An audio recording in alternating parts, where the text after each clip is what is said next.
तुकाराम महाराज बीज निमित्त तुकाराम महाराज वैकुंठाला कसे गेले हे आज आपण या व्हिडिओमध्ये जाणून घेणार आहोत।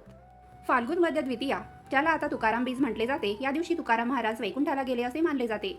वारकरी परंपरेनुसार तुकाराम महाराज हे अशा मोजक्या संतांपैकी एक आहेत ज्यांनी सदेह म्हणजे शरीरासह वैकुंठ गाठले, म्हणजेच त्यांचा मृत्यू झाला नाही, तर ते थेट विमानाने वैकुंठाला गेले अशी श्रद्धा आहे।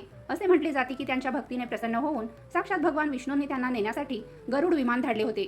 महाराजांनी सर्वांना विठ्ठल विठ्ठल जयघोष करण्यास सांगितले आणि ते त्या विमानात बसून आकाशात अदृश्य झाले। उपस्थितांना फक्त त्यांचा टाळ आणि घोंगडी खाली पडलेली दिसली असे वर्णन मिळते। वैकुंठाला जाण्यापूर्वी तुकाराम महाराजांनी सर्व मित्र, नातेवाईक आणि टाळकरी यांचा निरोप घेतला होता। त्यांनी आपल्या अभंगातून आम्ही जातो आपल्या गावा, आमचा राम राम घ्यावा असे म्हणून शेवटचा निरोप दिला। ही घटना पुणे जिल्ह्यातील देहू येथे इंद्रायणी नदीच्या काठी घडली।